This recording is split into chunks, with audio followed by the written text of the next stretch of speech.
मशहूर राइटर इम्तियाज़ गुलिवानवी की अफसानों की किताब कलम में बंद 15 साल अब आप सुन सकते हैं ऑडियो में।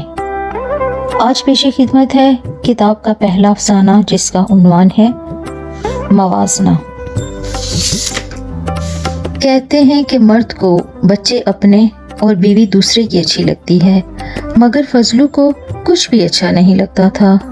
हत्ता कि फजलू को अपने बेटे के पैदा होने की भी कोई ख़ास खुशी नहीं हुई, क्योंकि आने वाला बच्चा इसकी 8वीं औलाद था। एक तो गुर्बत, ऊपर से कसरत औलाद। फजलू के लिए तो वक्त काटना मुश्किल हो गया था। औलाद को अच्छी तरबियत और आला तालीम दिलवाने का ख्वाब इसने शादी के पहले दिनों में देखा ज़रूर था, मगर वो ख्वाब शर्मिंदा ताबीर न हो सका। फजलू की ख्वाहिश थी कि वो किसी दफ्तर में बाबू बनकर काम करता, जहां एक कुर्सी पर बैठकर मेज़ पर रखी फाइलों पर कुछ लिखता। एक चपरासी इसके कमरे के बाहर बैठा इसके हुक्म का इंतज़ार करता। जो ही कोई हुक्म देता, चपरासी किसी जिन की तरह इसे पूरा करता। फजलू खुद तो बाबू न बन सका। हाँ, एक बड़े साहब की कोठी पर माली की नौकरी इसे ज़रूर मिल गई। फिर फजलू ने फैसला किया कि अपने बेटे को बाबू ज़रूर बनाएगा, मगर 3 बेटियों ने यके बाद तीसरे दुनिया में आकर इसके ख्वाबों पर पानी फेर दिया। इसे अक्सर अपने हाल पर तरस आता। हालांकि अपने हाल पर तरस खाना कोई अच्छी बात नहीं, मगर कभी कभी हालात इंसान को ऐसा करने पर मजबूर कर देते हैं। इसलिए जब फजलू के यहाँ बेटा पैदा हुआ तो सिवाय खुश होने के अपने बेटे के लिए कुछ न कर सका। यहाँ इसका बेटा भी इस जैसा नसीब लेकर दुनिया में आया था। जिन खिलौनों से खेलने के लिए बचपन में फजलू मचलता था, इसकी औलाद भी इन्हीं खिलौनों को तरसती थी। फिर रोज़ो शब की चक्की ने इसके सारे ख्वाब पीसकर आटा बना दिए, क्योंकि पेट ख्वाबों से नहीं आटे से भरता है। फजलू की 5 बेटियां और 3 बेटे थे। बड़े बेटे की उम्र 6 साल थी, मगर वो ऐसी बड़ी बड़ी बातें करता था जिन्हें सुनकर कभी तो फजलू हैरान रह जाता और कभी परेशान हो जाता। अक्सर ऐसा होता कि अपने बेटे की बातें फजलू की समझ में ही ना आती, मगर जो बातें फजलू करता, इसका बेटा न सिर्फ तवज्जो से वो बातें सुनता, बल्कि अपनी समझ के मुताबिक सवाल भी करता। अगर फजलू को सवाल समझ आता तो जवाब दे देता, वरना अपने बेटे को झिड़क देता। फजलू जिस कोठी में काम करता था, घर आकर अक्सर अपने मालिकों के किस्से सुनाता, जिसे सुनकर सबसे ज्यादा हैरत का इजहार फजलू का बड़ा बेटा ही करता। वो फजलू से अक्सर कहता, बाबा मुझे कोठी दिखाओ, मगर फजलू इसे साथ लेकर न जाता, क्योंकि साहब को गरीबों के गंदे बच्चे सख्त नापसंद थे। हालांकि फजलू को पता था इसके बेटे की 2 बड़ी ख्वाहिशें हैं, एक तो सोने की चेन गले में पहनना और दूसरी कोठी देखना। फिलहाल अपने बेटे की दोनों ख्वाहिशें पूरी करना फजलू के बस की बात ना थी। फजलू के बेटे का इसरार बढ़ता जा रहा था कि वो कोठी देखेगा और कोठी में बसने वाले लोगों को देखेगा। वो कैसे होते हैं।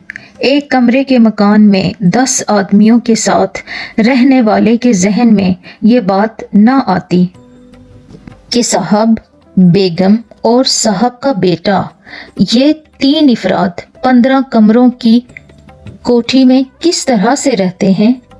फिर जब गर्मियों की छुट्टियों में साहब बमा फैमिली सैर करने मरी गए तो फजलू ने सोचा इसके लिए ये नादिर मौका है कि वो अपने बेटे को कोठी की सैर करा दे। जो ही फजलू के बेटे ने कोठी के अंदर कदम रखा, इसे यूं लगा जैसे वो किसी और ही दुनिया में आ गया है। गेट के सामने दूर दूर तक फैला हुआ खूबसूरत लॉन बड़ों को मशहूर कर देने के लिए काफ़ी था। फजलू का मासूम बेटा तो कुछ ज़्यादा ही हैरान हो गया। आंखें फाड़ फाड़ कर कतार अंदर कतार पौधों को देखने लगा। सादा लो फजलू बेटे की हैरानी पर खुश हो रहा था। इसने अपने बेटे का बाजू पकड़ा और इसे खींचते हुए बोला, अभी तो तुमने बाहर से कोठी देखी है, आगे चलो, मैं तुम्हें अंदर से कोठी दिखाता हूँ। कोठी का एक एक कमरा लाखों रुपए के कीमती और नादिर सामान से भरा हुआ था, जिसे देखकर फजलू का बेटा दंग रह गया। जहाजी साइज बाथरूम और कोठी में मौजूद दूसरी बेशुमार अशिया फजलू के बेटे के लिए सभी कुछ हैरान कुन था। इसकी समझ में नहीं आ रहा था कि वो अपनी दो आंखों से क्या क्या देखे। इसका बस नहीं चल रहा था, वरना वो एक एक चीज को देखने में ही सारी जिंदगी गुजार देता। कोठी के अंदर मुख्तलिफ अशिया देखकर फजलू के बेटे का चेहरा इस बच्चे की तरह हो गया था जिसने गुब्बारा लेने के लिए बड़ी मुश्किल से पैसे जमा किए थे और पैसे देने के बाद गुब्बारे को जूं ही हाथ में पकड़ा, गुब्बारा एक धमाके के साथ फट गया। फजलू बार बार अपने बेटे को मुखातिब करके हकीकत की दुनिया में वापस लाता, जो लम्हा भर में न जाने कौन सी दुनिया में खो जाता था। फिर फजलू अपने बेटे को कोठी का वो हिस्सा दिखाने के लिए ले गया जहां बड़े बड़े साहब ने कुत्ते रखे हुए थे। चंद हफ्ते कबल ही बड़े साहब ने बाहर से 3 लाख रुपए में एक कुत्ता मंगवाया था जो बड़ी खूबियों का मालिक था।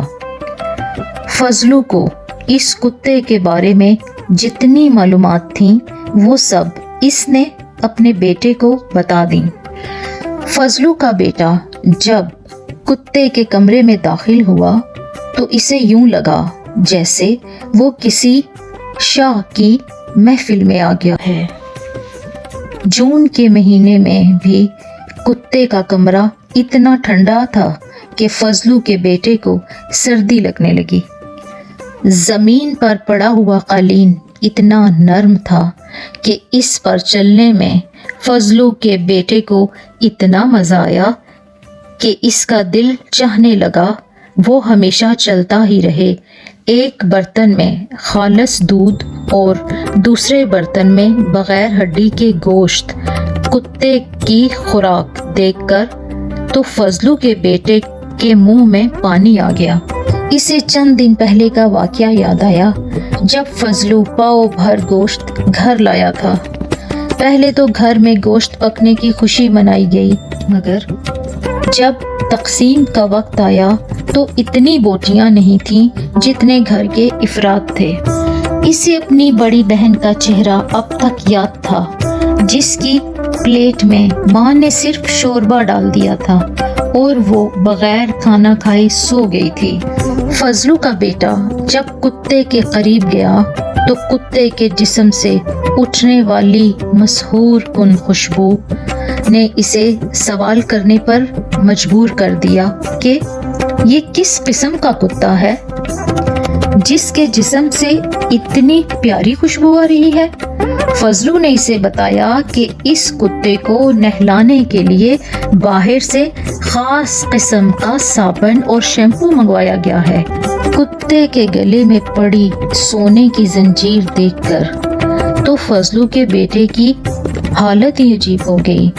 इसने फौरन अपने गले पर हाथ फेरा, मगर सिवाय मैल के कुछ हाथ ना आया। अब फजलू के बेटे का दिल चाह रहा था कि काश वक्त यहीं ठहर जाए और वो उम्र भर इस प्यारी जगह पर बैठकर इस खुश नसीब कुत्ते को देखता रहे। फजलू ने अपने बेटे को कोठी के और भी बहुत से हिस्से दिखाए, मगर फजलू के बेटे को होश ही कब था। वो तो सोच के दरिया में डूबा हुआ खुदा जाने कहाँ गोते खा रहा था। घर पहुंचकर माँ ने पूछा, बेटा कोठी देखा है, कैसी लगी तुम्हें? फजलू के बेटे ने एक कमरे के टूटे फूटे मकान के दरो दीवार को गौर से देखा और जमीन पर अपने फटे हुए बिस्तर पर बैठ गया, जो इसे आज कुछ ज्यादा ही बुरा लग रहा था। फजलू की बीवी बेटे की हालत देखकर परेशान हो गई और बेटे से कहने लगी, बेटा क्या सोच रहे हो, कुछ तो बोलो। फजलू का बेटा पहले तो उदास नजरों से अपने घर और अपने वजूद को देखता रहा, फिर बोला, अम्मा मैं सोच रहा हूँ इस घर में इंसान पैदा होने से पहले बहुत बेहतर था अगर मैं बड़े साहब के घर का कुत्ता होता। दास्तान गो नसरीन मलिक।